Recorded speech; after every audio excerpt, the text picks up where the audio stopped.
गर्भवती भएको अहिले चाहिँ 6 महिना लाग्यो। स्वास्थ्य चौकी चाहिँ हाम्रो नजिकै हुनाले सजिलो भएको छ र हामी टाइममा जान पनि जान्छौँ, चेक गर्छौँ।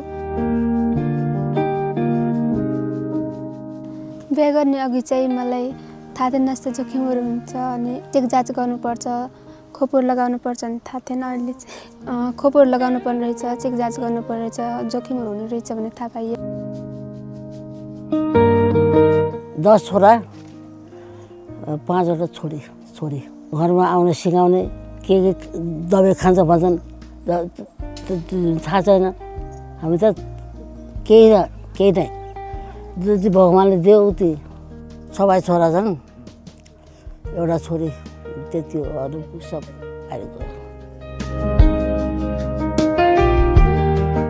मेरो श्रीमानले चाहिँ इन्डियामै काम गर्नुहुन्छ। म चाहिँ आमा समूह जान्थेँ अनि फाइ नेपालको सरहरू हामीलाई सिकाउनुहुन्छ टाइममा र आमा समूहमा सिकाउनुहुन्छ, स्वास्थ्यमा पनि सिकाइरहनुहुन्छ। अब गर्भवती अवस्थामा यस्तो गर्नुपर्छ भने सिकाउनुहुन्छ। व्यक्तिगतमा सरसफाइ हुने अनि पोषिलो खानेकुराहरू खाने। मैले चाहिँ पहिला कार्ड बनाएको थिएन। नियमित रूपमा म आमा समूहमा जान लागेको अनि त्यहाँ थाहा पाएर 4 महिनापछि मैले कार्ड बनाएर स्वास्थ्य जान लागेको।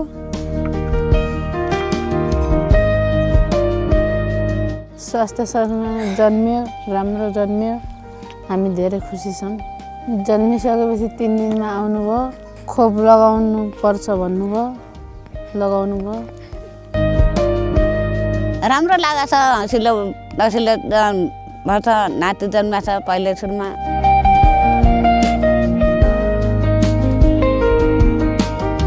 अहिले अब स्वास्थ्य आयो, अहिले स्वास्थ्यमा लिइरहन्छन्। स्वास्थ्यमा गएपछि अब अहिले सुविस्ता पनि पाउँछन्। फाइल नेपालको सर आउनुहुन्छ, उहाँले सिकाउनुहुन्छ, राम्रै गर्नुपर्छ हामीलाई।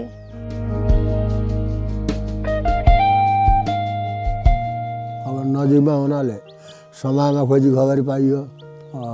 बुहारीलाई त्यति लक्काधक्का हुन पाएन, सम्झ सुविस्तै भयो। टाढा हुँदाखेरि गाडीमा यहाँबाट झाँकिएर धनगढी चौमला जाँदाखेरि हामीलाई कति आपत हुन्थ्यो। तर यहाँ नजिक आफ्नो गाउँघरमा छरछिमेकमा अब जस्तो स्वास्थ्य चौकी आउँदाखेरि हामीलाई धेरै सजिलो भयो, धेरै राम्रो भयो।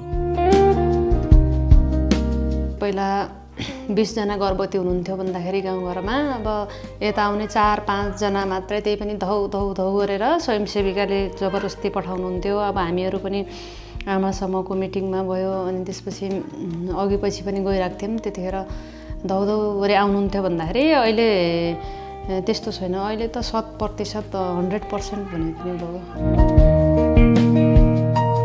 स्वास्थ्य चौकीमा जे जाँच पनि गरिरहेछौँ र कामको बारेमा पनि हेरिरहेका छौँ। खानेकुराहरू पनि पोषिलो खाइरहेका छौँ। अब हामी चाहिँ बच्चा जन्मिने बेला पनि स्वास्थ्य चौकी नै गएर जन्माउने।